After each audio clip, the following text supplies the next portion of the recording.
أحمد هنا مثل جبلان أنا هاي أحمد جبلان تطبن سنة وكل جيس لها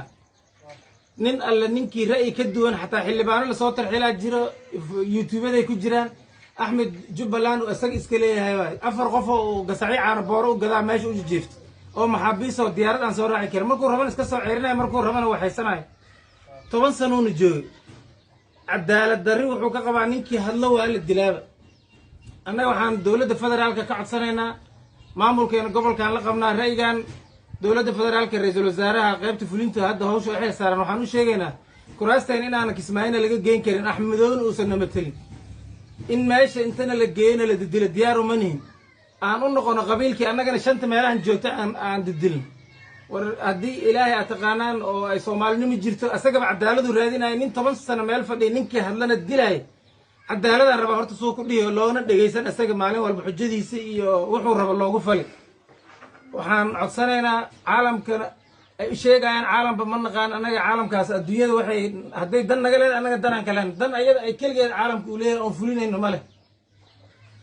waxaan rabnaa ninkaas Axmed in waxna loogu dhibin xildhibaanada 4.5 lagu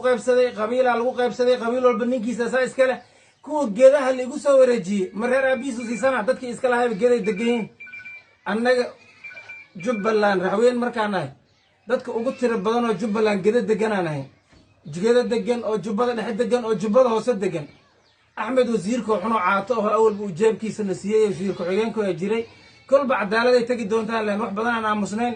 wax Axmed uu nasiimo rabno wuxuu Ilaahay nasiyan rabnaa Axmedow ilaa godkiisa ay bi ugu galaan oo inta ka tagno jiilaalku noqdo asagii Kenyaatiga aan xuduud gudbino ma ogi wax dambe aan ka tuugayno mala asagana tuugay ama webigan gudbinayna asagii Kenyaatigiisa xuduudan dhaafinayna insha Allah ta'ala annaga wakiil laga ma aha maalin wakiil laga ma habeen wakiil laga ma aha dad uu dilo oo meesha inta loo dilo hadhow aniga ninka raba dooranaysa masuulan ku dilayana kama bixi karno dad haweenana anaga gumaysi ba gali karno kismaayna ma u socono marka Axmed laga ceeriyo baan tagaynaa insha Allah ta'ala ama asaga uu miis intuu soo fariisto doorasho uusan naag walaashiisa ag fadhiin oo Soomaaliya dhan kan Axmed ilma adeerkiisa ha noqdo laakiin Axmedow dambe xataa haduu xalaal ku soo baxo uma hoggaansameyn